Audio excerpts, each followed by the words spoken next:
Hi, hello, and welcome to Your Takes Are Poop. I am May from the internet, and I am here with my best friend in the whole fucking world. That's right, it's Mr. Neo. Hello, Neo. Yeah, it's me, Neo. Hi, Neo. What are your pronouns? My he, him, presumably. Presumably. Okay, we'll get there. Anyway, so welcome to Your Takes Are Excrement. This is a podcast that we do weekly. Weekly. And so, yeah. Once a weekly. week. Fucking weekly, man. That's a lot. I know. So, when last we left off, we were talking about Alejandro Jodorowsky's seminal work, The Holy Mountain, which is like the psychedelic movie. And we kind of determined at that time that it would take a couple of episodes to talk about it because just describing what happens in the movie was going to take a whole episode. Yeah. So we just knew that. So last episode, we pretty much did the whole thing, just like plot beat for plot beat. But now that we've kind of done that, we can talk a little bit more broadly about the movie, what what it means to us, and how our thinking about it has maybe adapted over time. I think would be helpful. Yeah. So with that being said, I think first off, Neo. Yeah. Can you give a shout to our little sponsors? Yeah. We're sponsored by Machine Age Productions RPG #iHunt and the YouTube short series Blood Thing. Thank you for sponsoring us. We'll do a longer ad read halfway through. We just wanted to shout y'all out before we got into it. Well, so now's the part in the podcast. Well, because we haven't really gotten into it yet, I can do a little tiny bit of banter. Yeah. Just a tiny bit. Okay, well, in announcement news, I do want to mention to everybody at home that I was in a movie called We're All Going to the World's Fair. And the big, huge news here is that the movie is going to be on HBO. Yeah. And it's also going to be in theatrical wide release theatrically in April. So hell yeah, go fucking see the movie. Yeah, and go check it out on HBO. It's good. I'm in it. Yeah, I'm fucking in it. Yeah, it was so anxiety inducing. I had a panic attack watching it and had to run from the theater. You'll love it. No, it was real good. It's a movie for people who live on the internet, like it very much like is. Me.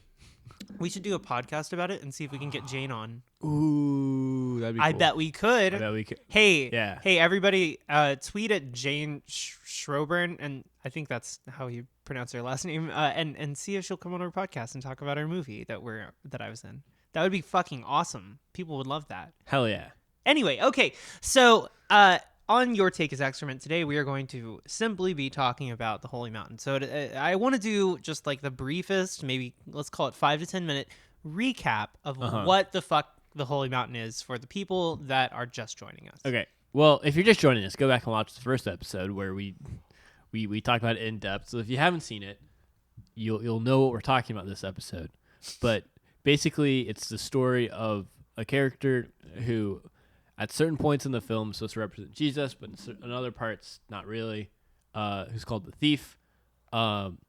He runs around and finds out how shitty the world is, and how everyone wants to consume him for their own selfish capitalistic desires. So then he, in pursuit of gold, ascends the tower to find this alchemist who teaches him how to make gold and then teaches him about life and like takes him on as his apprentice. The alchemist then shows the thief who his companions to enlightenment are going to be. It's all of the oligarchs who basically rule the world.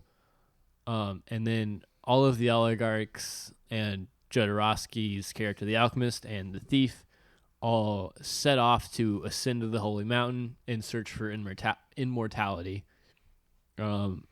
And so then they climb the Holy Mountain, they get there, and then they find out that the people who are at the top, who they're supposed to like replace, are just mannequins. And then the alchemist tells them that you don't need immortality because you've obtained reality. You like come to grasp with reality, so immortality doesn't really matter. And like trying to not die is foolish. And so, and then he looks at the camera and tells you, the audience to return to reality, and then the camera zooms out, revealing a film set. The funny thing is, when you put it like that, it is a remarkably simple film. Yeah. Like, it's way simpler when you just say it like that. So, okay, we did an episode on El Topo before. Yes. And we talked ad nauseum about that, and we probably could have talked about that for much longer. But so the lineage here, how we even got the Holy Mountain, like how this even happened, is like the Beatles. Like George Harrison, I think, was like a huge fan of El Topo, and was like, shit, I gotta give some money to this man to make more movies. But then things got super fucky wucky real quick when they gave money to Jodorowsky. He made the movie. It was released theatrically, but then it had like a really fucky long home video problem release where it was like a rare movie for the longest time. And it was like this holy grail of psychedelia. Because the Beatles rights were all tangled up and fucked up. So then the Beatles rights got released, and so did the Holy Mountain, and now we can watch it. Isn't that amazing? Yeah. How this goes, how things can be lost and then found again. Anyway, I thought it was nice. So this is how we end up here. But it's important to note that, like, Jodorowsky is like a weird kind of cinematic voice in that he didn't really do all that much. He only did a couple of things. Yeah. And the couple of things that he did were so grand in scale, but also he doesn't have much of a cinematic eye, but he does have an eye for detail and dimensionality. Yeah, well, he treats cinema like theater more so than most directors. Right. It's mostly wide shots. Yeah. And our upstairs neighbors have decided to reorganize Their everything whole about apartment their apartment today. So sorry if you can hear that. Yeah. Anyway, okay. Anyway. So, like, Jodorowsky has an eye for dimensionality. Like, I think the best thing about the Holy Mountain kind of, especially, okay, the important thing to note is that we have watched this movie on LSD twice. Yes. And that is a wildly different experience. The reason it's a wildly different experience is because, like, every single bit of detail in the movie suddenly comes into kind of stark, almost impossible synchronicity. Right? So, like, at the beginning of the movie, the title sequence is a title sequence, yes, but it's actually like the movie is syncing you and your drug up with it, and you're like, get ready. And so it's like, here's some weird magic tricks, and it shows you like big portraits of eyes, and you're like, ah, and there's like a big room, and there's like, so the movie opens with Jodorowsky dressed in black, and he's like a death figure taking these people, taking from them their cosmetics and their appearance and their hair and everything, and then leaving them nothing. Just nothingness. And the image at the beginning of the movie comes across very haunting. Like, the movie starts off and it's very like scary mysticism. It's like, what is this, and what am I supposed to be getting out of this? And I think that Jodorowsky understands that mysticism has a strange kind of allure, but it also has a strange esotericness. So he was like, okay, we're going to start this movie off in the way that life itself is very esoteric. Like, it's you have to come to grips with the movie for a minute and go, okay, like, this is clearly going to be difficult. Right. And I don't necessarily, like, at the beginning of the movie, it doesn't outright say that he's depicting death. You're just seeing something. And in seeing something unrelated to its context, it kind of throws you off and puts you into this weird, like, okay, this is very much pronounced psychedelia. And so it requires that the viewer is very intelligent, but not like, I don't think the movie is like super smarty pants. I don't think the movie thinks it's smarter than you. I think it treats everything very straightforward and direct. Like, it tells you exactly what it thinks whenever it thinks it. But at the same time, it has this kind of elusive quality for the first bit of it where you're like, I don't understand like what this is going to be. It feels very Eastern, Right. which is interesting because it's Chilean, Mm-hmm. but it feels very Eastern in the sense that for Western eyes, it's like, ooh, esoteric religion that I don't understand because I was raised Protestant or Catholic or fucking whatever, you know? So the movie ultimately has a lot to talk about in Catholicism, but it also is very Eastern, and it's also very psychedelic, and it's very like dimensional. It pulls at your senses in a very specific way. So when you watch it on LSD, like the whole thing is like it's almost comfortable because Jodorowsky is like, "Hello, the world is shit. Let me show you. Now, let me fix it for you. Let's Mm-hmm. fix it together." And you're like, "Oh, thank you." And then like when it's over, you genuinely feel like, "Okay, I'm better now." Right. And so this gets into the whole like, does Jodorowsky have like some kind of such an artistic bent to him that he has like auteur status of some kind, in that we need to like value him in that way? Or does it make more sense to look at him as kind of like a figure of therapy almost? He made a movie that's just therapeutic. You watch it, it's like, here is everything you've always thought about reality but never wanted to say, for fear of social rejection.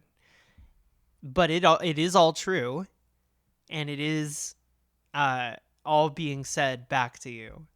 So it's like every doubt you could have ever had about your organizational religion is in the movie Mm-hmm. itself. Right. So I think that gets into your experience of it, because your primary experience of it was having never watched it and then being put into like watching it on LSD, but also like a lot of the things I think in the movie were things that you were thinking about religion already, but Mm-hmm. then were depicted and you went, yes, correct, of course. Right.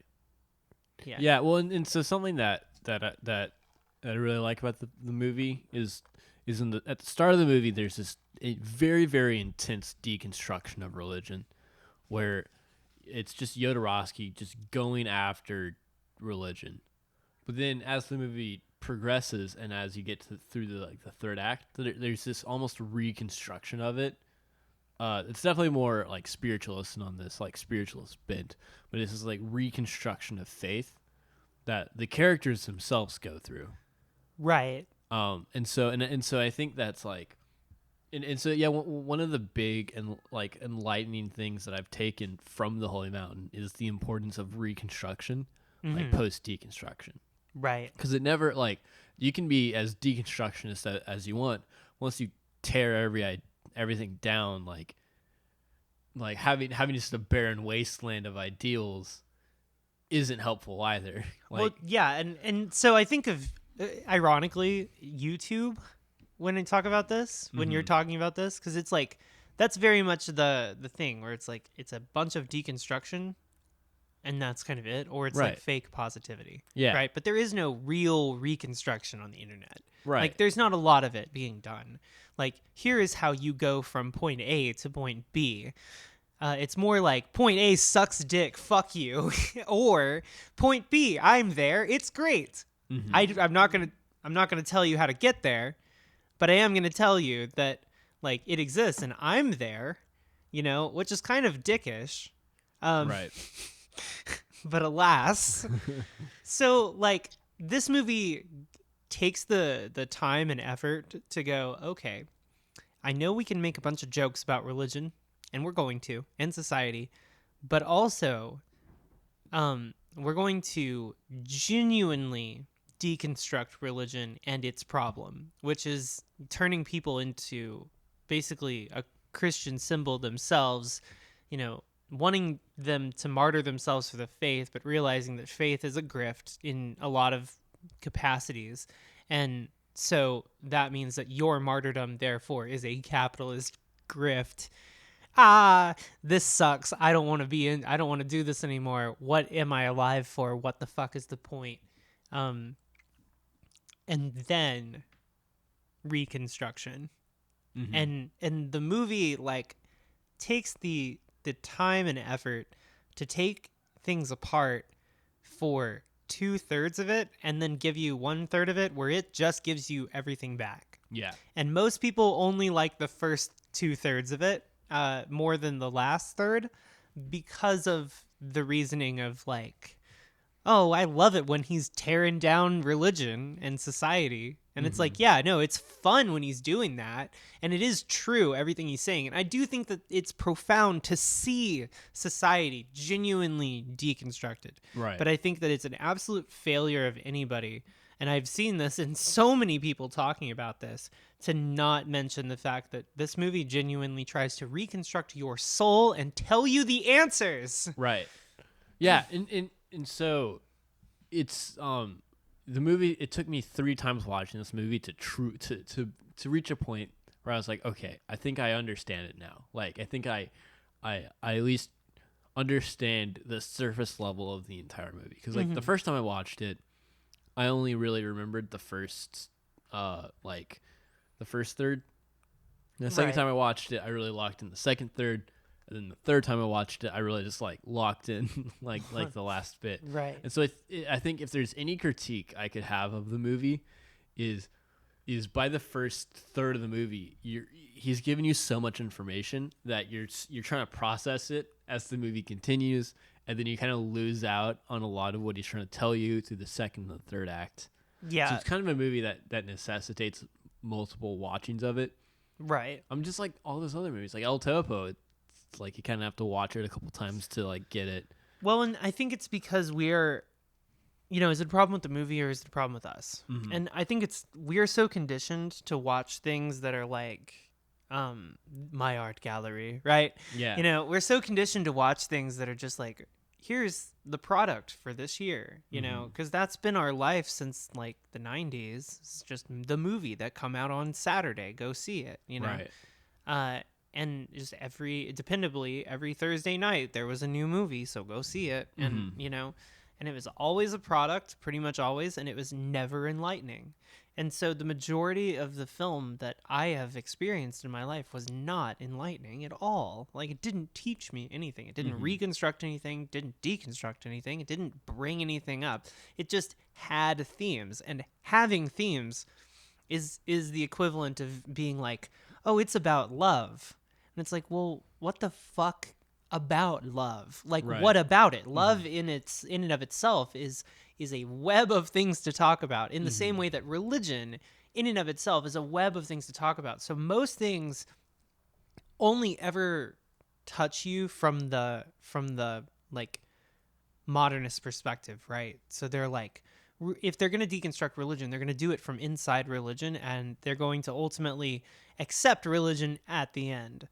Think the Devils. As much as I love the Devils, like, the Devils is questioning established religion, but at the end of the day, it's not saying that religion itself is like the root of evil, and it doesn't explain to you, the audience member, why that's true. Right. It's just kind of like, here is what happens when X thing meets X thing politically, all that. Right. And so that can be left leaning, but that doesn't necessarily mean that it's meta modernist. And so I think that the Holy Mountain is very meta modernist in that it takes a look at society and it goes, I'm going to demonstrate it to you, but I'm not going to demonstrate it to you from inside it, but from outside it. Right. And like, that's the great thing about the scene where he's looking at all the tarot cards in the giant room, because it was like, here's how we're going to look at society from outside of society. And then when we re-enter society, we will only ever see society in this way. It's very much like the Matrix Right. in that way, Right. ironically. The Matrix also has a lot of things in common with the Holy Mountain. Like, there's a Morpheus, and there's like Maya and Samsara kind of imagery, and there's this very Eastern, but also it's very Western, and also Right. it's very There's also Christian. But there's an analogy for Christ in both of them. yeah, it's weird. It's almost like those trans women like this movie too. Anyway, so it's a good one for that reason. But I think I think more than anything, like, this is one of those movies that you, Neo, having grown up where you grew up, would have just genuinely never encountered this. Right. Like, this would have never found its way to you. No. And somehow it has. Right. And it's one of those things that it's like, I was asking this question the other night. It's like, do you genuinely believe that a film can change your life? Like, can it fix you? And there are movies in my life, I believe, that have or do, and like, this is kind of one of them.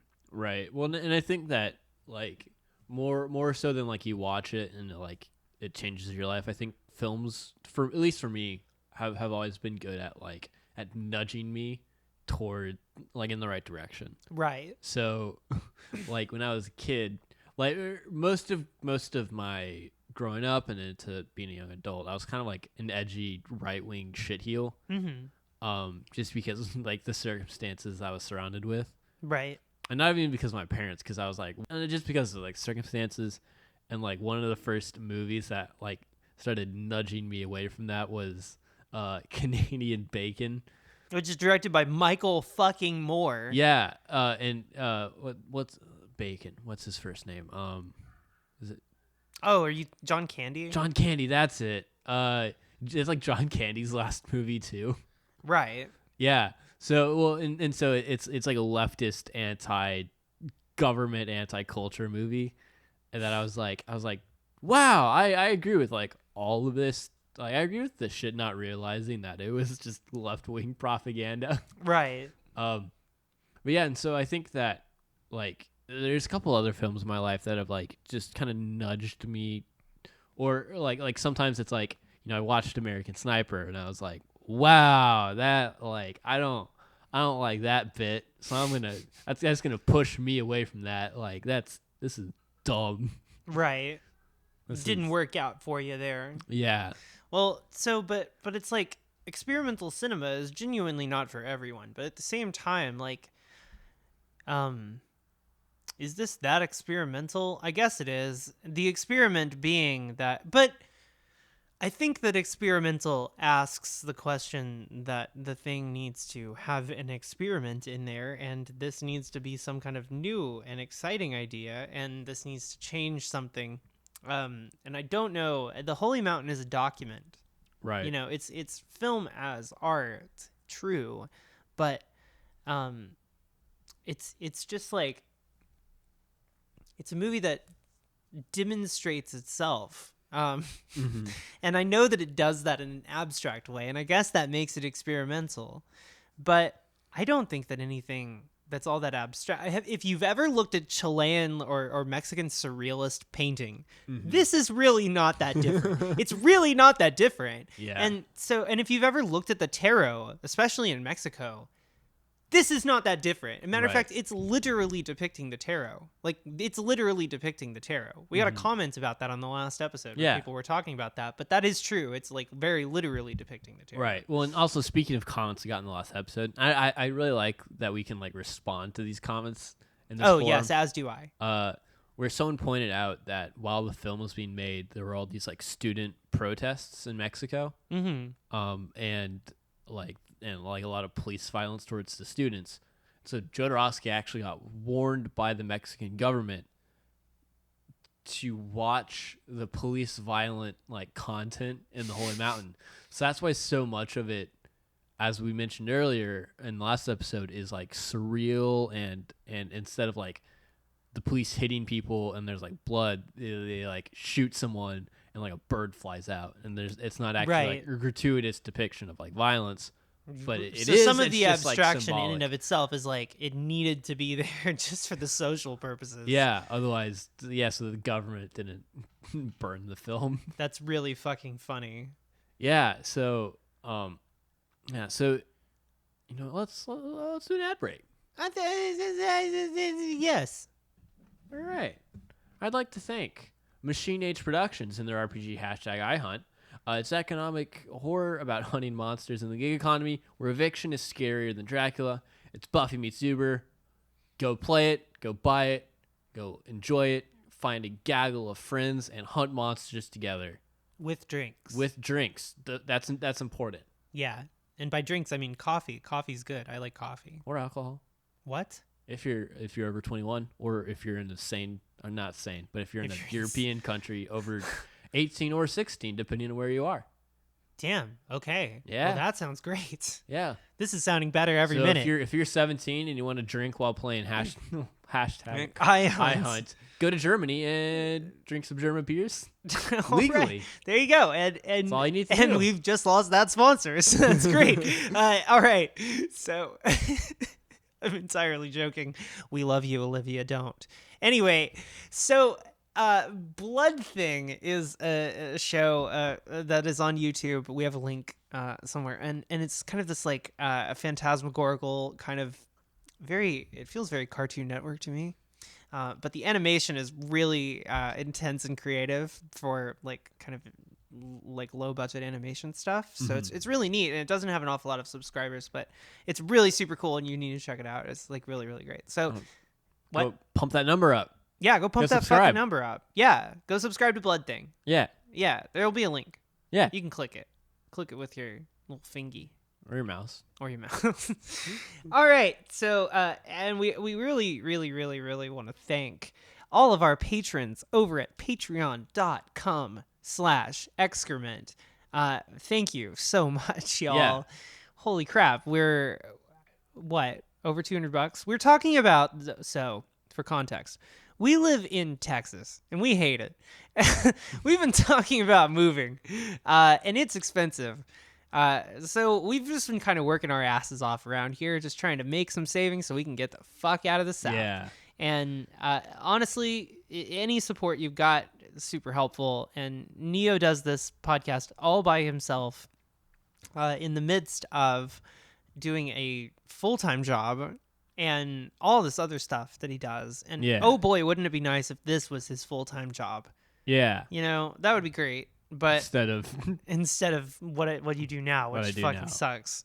So please go give Neo at least $2 over at patreon.com/excrement. Also, we are still taking sponsors. Like we're gonna do like a 5-minute block right here, probably in the episodes. We got room for a couple more. Yeah, we could just switch out like Patreon plugs for sponsors. Yeah, exactly. So pop in there and throw us a little bone, and we will be very, very, very happy. Yeah. Happy. All right, back to the show. Drink it.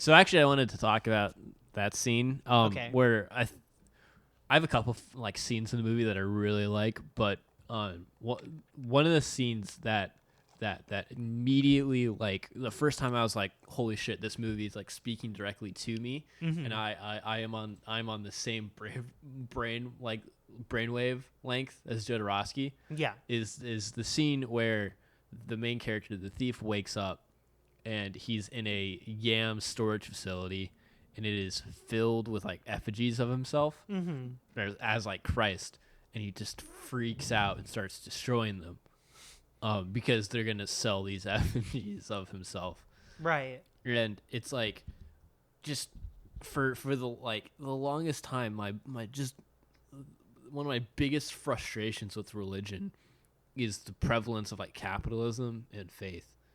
And there's this song by Nothing More called Christ on Copyright. It's also about it, where it's like it's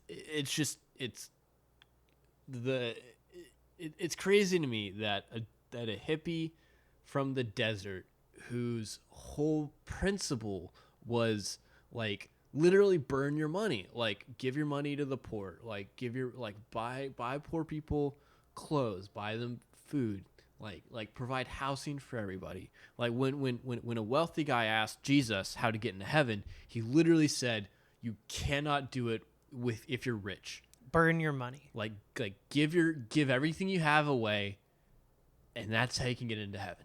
Yeah. Like, and he said it's easier for a camel to fit through the eye of a needle than for a rich man to get into heaven. Right. And so it's like how did it go from that to fucking Joel Osteen and like Kenneth Copeland Christ for sale. and Christ for selling those fucking cunts. Like, Yeah, it's ridiculous. And so what happens? Well, the Bible is rotting with worms coming out of it because of it. The word of God itself rots because it's forgotten. Yeah. And like the Pope itself is so in bed with it with the effigy at this point that they're never going to fucking change. No. So what do you do as a young Christ? I don't like to talk up my own music or my lyrics. Like I don't really talk about it, but I wrote this song called Bible School, and in it there's a line where it's like, we used to be in Bible school, but now we're in the Bible. And I think that it kind of like exudes this concept where it's like, when do we realize that we currently are doing the Bible? Like we're doing it now because it's a thing that happened, but now there's a now. And so it's like, what is the now? What do we do now? Right. Why do we? So, of course, the word of God is rotting. It will always rot. It is aging. Where's the now? What's the now?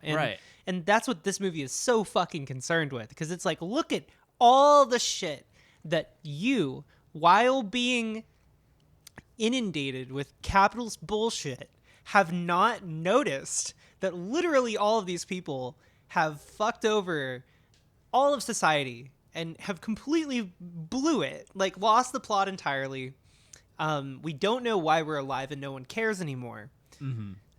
And so it is very literally like, why is there a capitalist fucking religion? Right. And why is it a religion that says it is a sin to charge interest? Right. And why is it a religion that says it is impossible to get into heaven if you're a rich man? Yeah. Or woman, or like, just don't fucking like help people because you want to help them. Don't make money off. It's people. like the church after Christ was they talk about like pulling every like the entire church's resources together and like giving it out based on need, and like this like hyper communal, like if one of us suffers, we all suffer, like. Yeah. Like even sharing furniture, like here's like the group's furniture. Right. Like, and so it just goes from that to this like hyper individualistic, like, hey, if you want to get into heaven, pay me. Right. It's like, it drives me up a fucking wall. I wanna go do arson. Like, yeah, it's really bad. And so what does a religious person or someone who, because, okay, I think it's very natural and normal for any human being born on Earth to seek some form of enlightenment, which isn't to say religion, but it's to say that I want to know what the deal is. Right.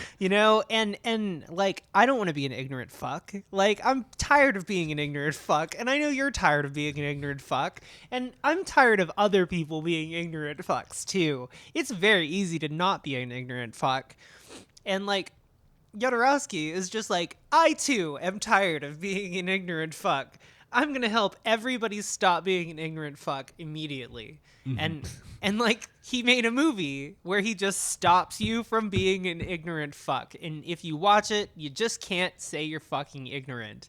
And you can't be ignorant about shit anymore because it tells you the answers. Right. It's like literally like, here's the answers. Yeah. Shit.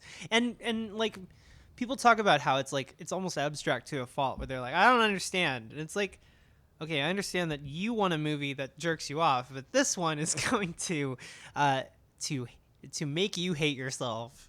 And then, and if you don't, then you failed. Yeah. Well, it makes you hate yourself, and then it walks you through that, and then helps you build yourself back up.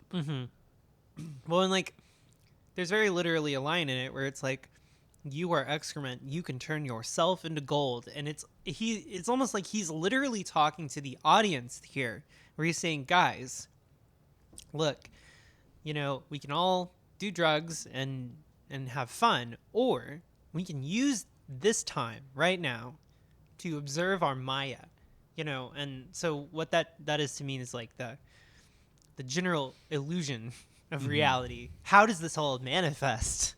Right. And how are we going to change it? And so coming away from the holy mountain, like, or whatever, is it's almost like approaching a version of nihilism and then realizing that that's great. Mm-hmm. And you have to. It's strange, but so the movie doesn't walk you out of religion, but it walks you out of capitalist religion, and it definitely walks you out of the indoctrination you've probably experienced. Like it can make you remember the plot. Right. That's what this movie does. It says, "Hi, this is what this is all about." Mm-hmm. Yeah. Pretty simple. Yeah, it's just really fucking good in that way. So do you have any other scenes you want to talk about? Well, I talked about one. I have one or two more. Are there any No, scenes you want to talk about? I've been going off. Go ahead. Yeah, well, so then I guess the other like religious scene that I really like. There's a scene where, it's kind of like right before they start the journey to the Holy Mountain, where the thief, or like the Christ-like figure, has achieved some degree of like knowledge and enlightenment, like enough to set off on the Holy Mountain journey. Mm-hmm. And right before they get on the boat to go to the Holy Mountain, there's all these like starving kids, and so he like prays and then reaches into his bag to like feed the starving children, kind of Right. analogous to Christ feeding the 5,000. And the alchemist comes and like smacks him on the back of the head and is like, do you want to perform miracles like the Christ? This is what'll happen. And then it's like it's showing all these kids like receiving a bounty of bread, and it consuming them, and it like ultimately destroying them, and it's driving them mad because they're trying to get more and more and more. Right, and it's like until you can kill the aspect of human attachment, Mm-hmm. like people not realizing that they can just take what they need. Right. Well, and more so than that, it's like, it's this lesson of it's like, you know, like Christians should seek to imitate Christ, but they're not, you know, Christ. But they like, shouldn't emulate because his miracle behavior. because you know he fucking died on a cross because of it. Like, you Right. know, it's vanity to assume that, and it's in this like arrogant vanity shouldn't play a part in your religion, in your Right. faith. Yeah. So I don't know. It's like I think this movie is probably anarchist more than it's anything else. Mm-hmm. It seems to just kind of be like a no gods, no masters kind of vibe. Right. But it also kind of feels very like Eastern. It's like talking about kind of Buddhist ideas a lot of the movie, even though it doesn't directly say that. Right. It is talking about Buddhist ideas. And then simultaneously it's talking about Catholicism. Mm-hmm. So it's like it's married a bunch of these ideas, and it's trying to explore them all in a simultaneous nature. And in such a strange way, they kind of I think that this movie is the only movie that's not trying to be a fucking movie. Mm-hmm. Which is weird to say, that it's not trying to be a fucking movie. But like I was watching Mulholland Drive the other day, which we're probably going to do a podcast about, and that movie is such a movie. Right. You know, it's great and it's enlightening, and it's one of the most important movies. It's my favorite movie of all time.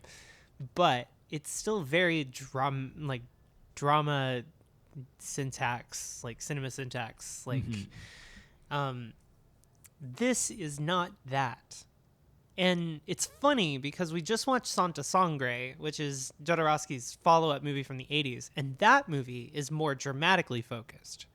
So that movie, it's all like human drama. It's not this like kind of everything is abstract, there are no characters really. It's more just like archetypes and like trying to explore people as ideas instead of people as like people. But Santa Sangre, it's more just like exploring the people as themselves. Which is strange for Jodorowsky. So it's like he kind of warped and changed his surrealist bent. He does the same thing in his later movies like The Dance of Reality and Endless Poetry, where he's more talking about his father. and he's talking about himself and like his personal journey to get to where he was, how he even became like this. Because I guess everybody asked him, why are you like this? And so he's like, well, one time I got sick and my mother peed on me. You know, that's something in the Dance of Reality. I don't know. Right. I don't know why that's in there. Anyway, so my point is that, like, yes, his stuff is still abstract, but in his like later work, he started to borrow from dramatic syntax a lot more. But in El Topo and in The Holy Mountain, there is no dramatic syntax. Like, it does not play by that rule at all. Right. And that means that these movies have more in common with like nonfiction than they do fiction, even though this is fiction and it's literally like, it's just non-dramatic fiction. Like, what is that? What the fuck is that? Non-dramatic fiction. Right. Like, I can't even think of other non-dramatic fiction. Like, because I feel like the main focus of film is often drama, but this one's like, no. Right. We're digging into you, like. Yeah, this is about you. Like, so it's just a big call out post of the movie more than anything. Yeah. Especially if you have any sort of like religious predilection, or you were raised religious, like, and you yourself have a lot of questions about like what's going on. We haven't even talked about the political aspect of this. We've mostly just been talking about religious stuff.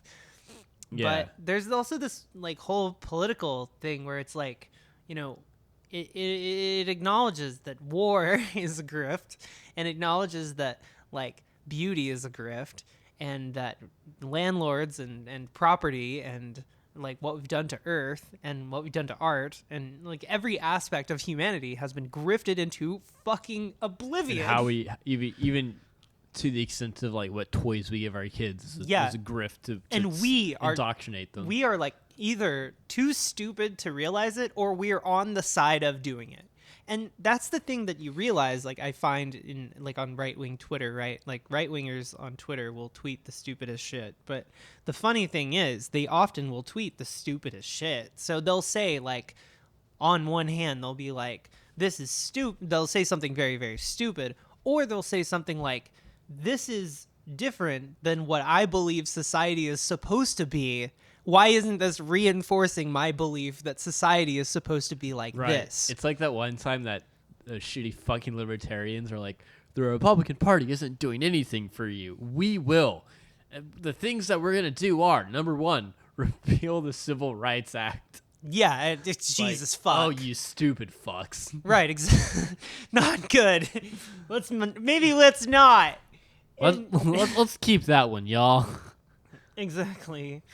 Yeah, so I don't fucking know. I think that politically the movie is like one of the only movies that will tell you that even itself is a fuck and a lie and a grift. Like, you know, it's like even itself, it will say it's of itself like, hi, I am a movie. Yeah. Like, imagine that, breaking the illusion in such a radical way. It's like the end credit scene of the one Deadpool movie where he's like, movie's over, go home. Oh, that's that reference to Ferris Bueller. I don't know if you've seen that. No, actually, I haven't. Okay, well that's anyway. Well, the people have done meta shit forever, but it's fucked up and weird how this one's like, listen, every industry on the planet is fucking evil. The only thing that's good to do is independent, but also notice here that I am not independent. I have like a fuckload of people helping me make this movie. So this was not just a me thing. Yeah. And Well, and so we were talking about the differences between Jodorowsky and David Lynch, and I think one of the big things is they both look at the underside of reality. Like they both, like, if it's like a Band-Aid, they both lift the Band-Aid up and look at the festering, rotting wound of our like society. Right. But whereas David Lynch is all about how that will isolate you and drive you to madness. Right. Jodorowsky is all about, it's like you look at the festering wound and you understand You understand it. You understand the underbelly of reality. But then the solution to that is communal and dealing with it with a group of people communally. Right. And that's something that I really like and appreciate. Right. Um, So I think this is great. I think this is the correct way to take this. What have we fucking learned? What have we learned today? Like, what has everybody learned? Yeah. Mutualism, right? Yeah. I think mutualism is a thing. One of the things we learned, and we still chant this all the time, is we are the sacred dog in search of the sacred water, in in search of the sacred flower, you know? Yeah. Like, we are the dog. Mm-hmm. This is a radical idea to me when I first saw it. The idea that it's not you are a dog, but we. Yeah. We. So who is we? Well, it's whoever the fuck you decide. And it's like, you know, you found family is like such a thing. And found family and in a mutual equality situation can just do anything. And that's amazing. That's the way to live. Right. That's the way to live. In a mutual kind of cohabitational setting where you have a lot of voices, but also none. Right. You know what I mean? But also one. Well, and also you Unified. like in that mutualism, you create your own like microculture Exactly. that And with no leaders and no gods and no masters, it's just like, you know, everybody helps everybody, and there is no attachment to anything. You know, it's not like about attaching yourself to personal belongings and shit. It's just about living. right. And so there's a scene in the Holy Mountain where Jodorowsky's character, the alchemist, is like teaching the characters, and they're all fucking high on ayahuasca, and they're all like sitting together, and he's like the grave is your first mother, like Your like, body is lose- alone. Your body is alone from the earth. Like lose your attachment to your body. Like it will only bring you pain. yeah, or not only your body, but he's like attachment will only bring you pain. Yeah. And so it's like, yeah, if like you're radically attached to like, I don't know, anything, then that creates the opportunity for pain, because like everything will decay and wither. Right. Well, and this isn't to say be one of those assholes who's all detached and shit. Right. It's about understanding that loving things is not about being attached to them. Mm-hmm. It's about loving them. It's a gift. Love is a gift. You give the world. It's not something you get in return. I mean, if it's something you get, that's a bonus, but it's a gift. You give more than anything. Right. And like life itself doesn't have to have all of these like really dog shit like gatekeepers, but we all think that we need them. Mm-hmm. We all think we need them. We all rely on these people. Why do we rely on them? Do we really need to? And that's not to say that you need to go off and make your commune now, but maybe Yeah, and you don't need and like maybe it's time. Yeah. Because the government isn't going to help you, and the beauty industry isn't going to help you, and war is coming, and fucking drugs are drugs, drugs are great, but they only take you so far, and you have to do the rest of the work. right. So what are you going to do? What are you going to do? Right. Because the world's not going to change for you. Reality will not change for you. Mm-hmm. You have to change your reality. And if you don't like it, change it. Right. If you don't like working for pennies so you can pay your landlord, find a new place to live. Away from this. Mm-hmm. Meet And people that are mutualists. Yeah, and it's not easy. Like we're not trying to say I'm it's definitely like not saying it's super easy, but I'm and saying simple. it's worth it. Yeah. I'm not saying it's easy, but I'm saying it's worth it. And I think that we live in a world where the privileged are given all the answers, but the poor aren't. Right. The poor are never given the answers. Nobody knows what to do when you're handed nothing. Mm-hmm. And so what do? You have to make do and figure it out. And I think that the thing we're realizing now is here is the answer to poverty. Here is the answer of not being one of those fucking assholes. Because if you're not one of those fucking assholes, then you're not going to live like one. So you might as well accept that you're going to need to have some friends and not try to make it on your own. It's that Beach Boys song. I know there's an answer. I know Right. so many people that live their life alone, and it's bullshit. Yeah. You know what I mean? And so that's not to say get some fucking roommates, but that is to say, like, why not? You know, like, try to do some teamwork shit. It's good for you. Right. Be a sacred dog in search of the flower. Stop looking for money. You know, fucking fuck money. There's more to life than money. Yeah. Burn it. Burn your money. fucking money. Like, there are easier ways to live than this. And it sucks that we have to do that we have to figure that out, and we have to make that happen. But thank God that somebody in the world made a movie where I can watch it and it can be like, hi, here's what you should do. Uh-huh. And yes, I mean, I think the first half of the movie is super individualistic. Like, it's very much about, like, stand on your own, manifest your dreams, manifest your soul. Who are you as an individual? Right. But then the second half of it is like, but accept that individualistic nature will die, and you do need others, regardless of what you say.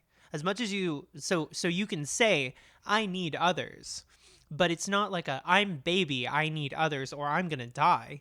It's, I can stand on my own. I have my own soul. I have my own desires and my own dreams. However, I can mutually help my fellow man who can help me. Right. And that's just a good way to live. Yeah, it's yeah, I was earlier today shit posting about the IWW on Discord. And it's like, yeah, the reason we have a weekend is because the IWW bought a bunch of coal miners' rifles and they shot at the National Guard until everyone got weekends. Yeah. Well, and it's like, you know, we've got a thing going on right now where nobody, quote unquote, understand, quote unquote, nobody wants to work, right? Well, nobody wants to fucking work. Nobody's ever wanted to work. Yeah. Ever in the history of humanity. And also consider how often people are working too hard for shit they don't need to work hard on, because it doesn't actually help humanity. It doesn't change anything. It doesn't build anything. Well, I slaved away for fucking years and years and years as the manager of a Hot Topic for $9 an hour. Insane. Why did I do this? I was paid pennies for way too hard of work for capitalist gain that had nothing to do with me. Well, I saw this post on Reddit. I think it was on like the anti-work subreddit, where it was someone was like, yeah, I work for this like law firm and they want me to do this job. And I thought, this is kind of bullshit. So he wrote a couple lines of like code to like automate it. So he just, instead of working for like 40 hours a week, he like plays on his Xbox, and then he would like just go at the end of the day and like make sure the program didn't fuck up and did everything right. And he was like, yeah, and I get paid like $90,000 a year. And it's like, even in the anti-work subreddit, people were like up in arms about how he was cheating his employers. And it's like, no, fuck you. It's fuck like, he doesn't need to do that work. Like, it's getting done. Right.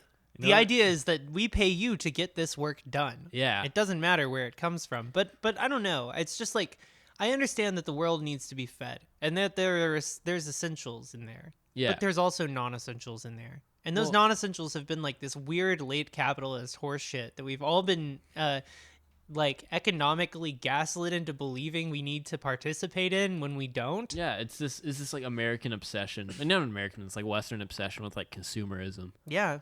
That's like, it's like we need to lose our need to consume. Well, and it's purchasing attachments, and then these people are so fucking terrified of death because of the sunken cost fallacy, because they've bought so much shit. They're like, oh God, if I die, what am I going to do with all my shit? So they're terrified of the possibility of losing their shit, so they go to churches to seek answers from people who are not theologians, but instead capitalists who encourage them to do more capitalism with it.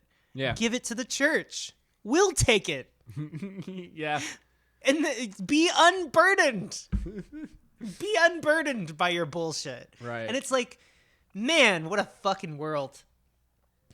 Yeah. That's all I gotta say, I guess, about it.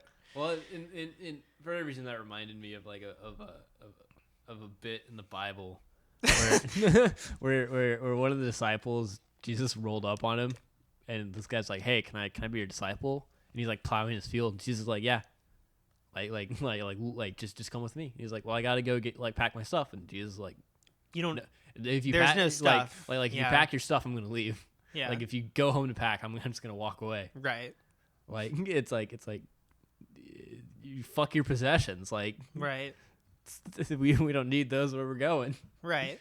And so I don't know. So it's like just and like all that being said, it's like I'm not saying don't like get things for yourself or like get nice things. And even like a lot of the problems with consumerism isn't people making like a little money buying things. It's like fucking Jeff Bezos building a custom like gazillion-dollar yacht and shit. Right, exactly. And it's like people having 3 vacation houses and then scoffing at homeless people. Right. You know, it's people having 4 cars in a heated garage, and it's like, oh, come on, like. Right. Yeah.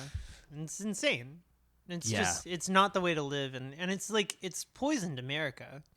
And now we're poisoned the planet. It's poisoned the planet, but it's definitely poisoned America. But there was something that about a month ago, you were kind of like fiddling around with going to church. You were trying, and you came to me and you were like, yeah, I don't know. I want this to be good, but it's not. Mm-hmm. Like you go and you talk and you listen, but they're not theologians. They don't know shit about shit. You know more.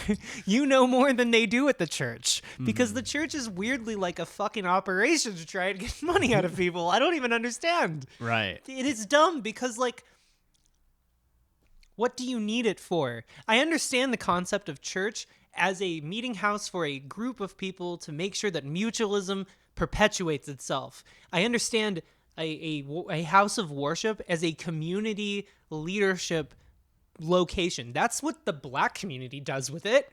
Mm-hmm. They go to the fucking community and they work on their community together in a mutualist way. Mm-hmm.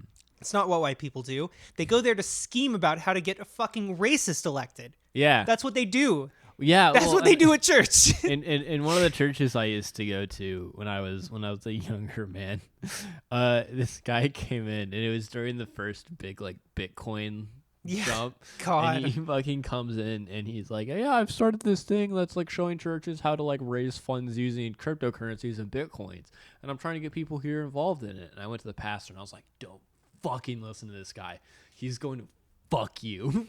He's going to scam the shit out of you. Like it's like you will not believe, my man. There is no such thing as free money. Yeah. It's rising and it's gonna crash. Right. And you don't want to get on that train right now. Yeah. And then the next week it crashed and this guy lost everything he had because he mortgaged his house to buy Bitcoin. Yeah. And it's like, you stupid fuck. Well, and it's like, why are you gambling with the church's money? Yeah. You know what I mean? Yeah. It's like, anyway, so, okay.